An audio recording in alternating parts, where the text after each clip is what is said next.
The Bill of Rights was written so well that there has only been 17 additional amendments to it since it was created.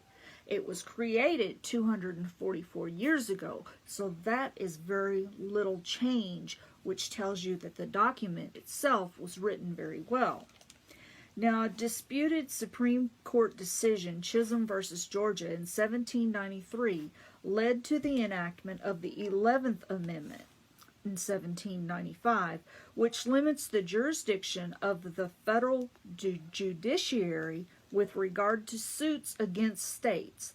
The election of 1800, which was decided by the House of Representatives because of a tied electoral vote, led to the enactment of the 12th Amendment in 1804, which provided for Senate balloting for president and vice president. Now, the Civil War was followed by the enactment of the 13th, 14th, and 15th Amendments and ratified in 1865, 1868, and 1870, respectively, which abolished slavery. It conferred citizenship on all persons born or naturalized in the United States and established the rule that the state cannot deprive any person of life, liberty, or property without due process of law, and made clear that the right of citizens to vote cannot be denied or abridged on account of race, color, or previous condition of service. There were 4 amendments during the Progressive Era. The 16th Amendment gave Congress the power to levy taxes on incomes from any source. That is our modern income tax. In 1913, the 17th Amendment provided for direct election of senators by popular vote.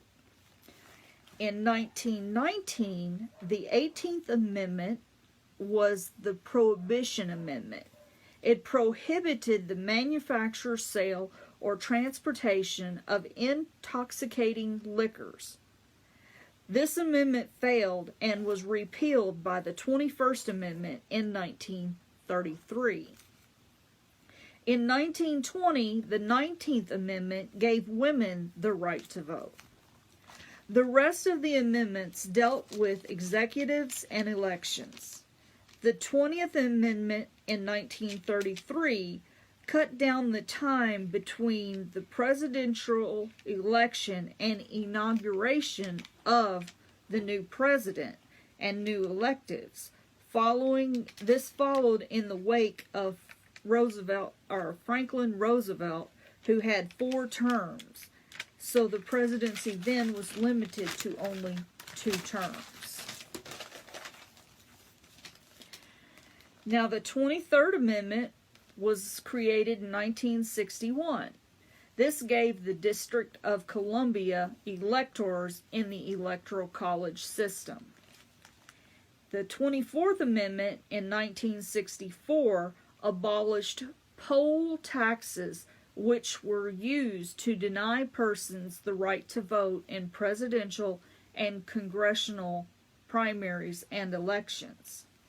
The 25th Amendment in 1967 established the procedures in wake of the Kennedy assassination for presidential succession. The 26th Amendment in 1977, because of the military draft of 18-year-olds, lowered the voting age to 18. So if you could go serve your country at that time, you had to wait until 21 to vote, which wasn't fair, because if you die for your country, you should be able to choose your president and your electors, the people you're voting for, at the same time. So they lowered that age to 18. The 27th made that any pay raise Congress votes itself would not take effect until after an intervening congressional election. It was ratified in 1992. That one was all written by James Madison, but it was 203 years before they actually voted and ratified it to make it part of the Bill of Rights. That has you for this time. See you next time.